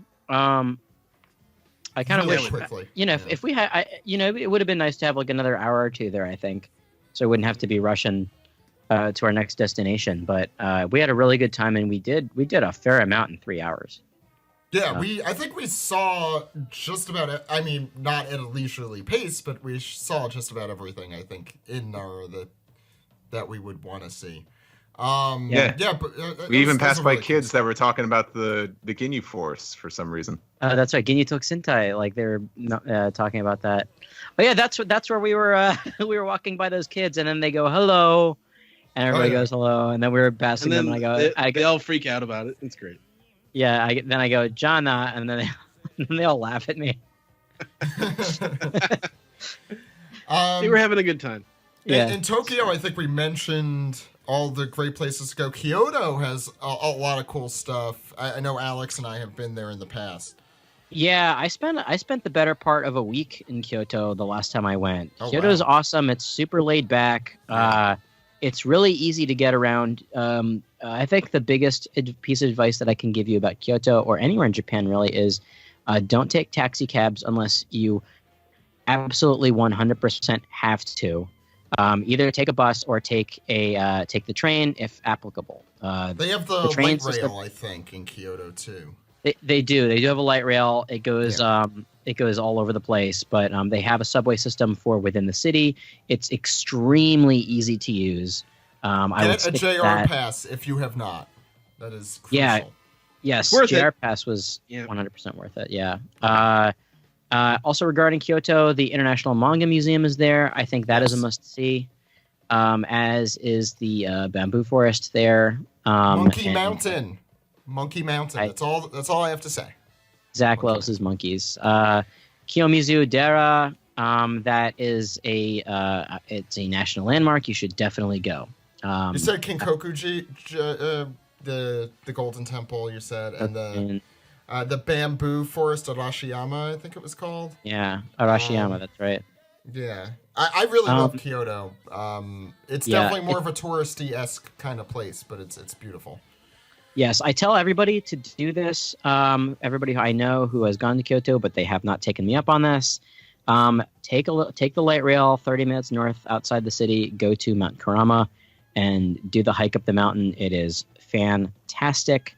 And there's an onsen right there. Although Daniel's going in July, so good luck. Oh, God. Yeah. August is worse, but warm. July's bad. Oh, and bring a towel because they don't have paper towels in the public bathroom. Or you could buy A a hand towel. Yeah, buy yeah. one Get at the a, Mugiwara store. Yeah. Yeah. grab a couple. Yeah. I have not Saitama. I have not been to. They have a baseball team there, the Lions. If you want to see that, Ask Maddie on Twitter. She's up Goes there there? a bunch. Yeah. Yeah. You want to ask Sendai Alex? was not in. Yeah. Sendai is farther north. It's I Yeah. think one of the cities that was the inspiration for Morio in JoJo's. Anyway, So we have another question if you want to go through it, Zach. Yeah, please. Did you want me to ask this one? All right. Our No, go very ahead, own Ed. do an exclamation. Alex Kazanis on Twitter says, if Basil Hawkins shits his pants, can he make it so that he shits in someone else's pants? So that's a very good question from Ah. Alex. The answer is yes. Yes, he can. This is something I thought about like on the way here, and I thought about it for like 10 minutes. Like, Alex, do you want to answer this individual's question? well, this is more of a like I thought this could be a fun topic of discussion because, like, if he cuts This sounds himself, like an like he SBS. does- To be fair, like I could Like- totally see this in an SBS. like if he punches himself in the stomach, will they feel it? Like probably. So I guess if he shits his pants or if he pisses his pants, like he's just No. oh no, it's okay. To be honest here, Alex, I don't think so because it's only things inflicted onto him. I don't And- think so, Tim. Okay, that's gonna do it for this week. Steve, where can people find you? You could find me on Twitter and Instagram. Steve Yurko is the username. You could find me on other podcasts that I host, like The Deep End and Toon Suite. And also, you could find me at Anime Expo in the Artist Alley. Alex, where can people find you? Find me at dude exclamation on Twitter and Instagram. Listen to Toho Yaro, the Japanese film club podcast that I do with Joey and Scott. And superartfight.com/merch. Buy the card game I worked on, Cute Animals on Fire. And if you are in the Washington, D.C. area, that's right, the Washington, D.C. area, over the summer, every single Saturday, pretty much, and some Sundays, I will be in a wonderful improv show called Starship Odyssey: The Final Mission. It is a completely improvised sci-fi show. There's going to be costumes and lighting and sound, and every part, like it's going to be completely made up on the spot. It's going to be something like you've never seen before. If you're in the area, please come see it. It's going to be something special. Please come see it. Starship Odyssey. Buy tickets at witdc.org. Thanks, Alex. And Ed, where could the good people out there contact us? You are Zach_Logan on Twitter. I am Edward E. One Piece. I'm also Weeb Trailers on Twitter. Look out tomorrow when I post a trailer, or more of an ad, really, for the Anime Network when it was trying to go from just something that was on your on-demand to an actual TV network. It's interesting. It's very like mid-2000s. Anyway, look out for that. I remember that. One Piece Podcast can be found at onepiecePodcast.com, twitter.com, youtube.com, and facebook.com/One Piece Podcast. OnePiecePodcast@gmail.com is the email address. Please support us, patreon.com/One Piece Podcast. You'll get to see even more of the pictures that we haven't posted already. And let's see, you can subscribe on SoundCloud, subscribe on Spotify, subscribe, rate, and review on Apple Podcasts, or call us on our phone numbers. Zach? Ed, that phone number is 347-497-MAJI. That phone number again, 347-497-6254. Call anytime. Anytime. With your questions, comments, theories, and what you put in a Zach sack. This is fun to go through again. The four of us haven't been in the same quote unquote room since the trip, so it's fun to recount. If you haven't, please follow us on Twitter because we'll be posting and asking for your thoughts about arcs. There'll also be a lot more about related to our trip to Japan coming out in the next few weeks and months. So keep an eye out on all our social media platforms for that. We'll be back with a regular episode going through the latest manga chapter and probably anime episode. Oh, I mean, I am caught up on the anime, and I just want to say it's been an interesting ride. Some of the flashback. I mean, the episodes. I watched the last one. I need to watch this week still. The episodes are still like 3/4 recap, but in some respects, it's very well done, and I like the material, so I watch it. But like especially the Kuma one that they had in the most recent one of the most recent episodes, that was good. But otherwise, it's still just dribs and drabs of good content in the middle of recap. So. Yeah, it's a real shame because the Reverie stuff is really big. Anyway, let's do an episode of Reverie one day and just keep the manga adaptation. Exactly. We'll do our own episode of Reverie maybe next week or the week after. We'll also be doing our One Piece Magazine Volume 6 one probably during the next manga break, so you could look forward to that with Steven. But until next week, everyone, my name is Zach. My name is Ed. My name is Steve. My name is Alex. We'll see you next week, everyone. Goodbye. Goodbye. Bye-bye. You guys want to do some Japan trivia? Gay rat wedding.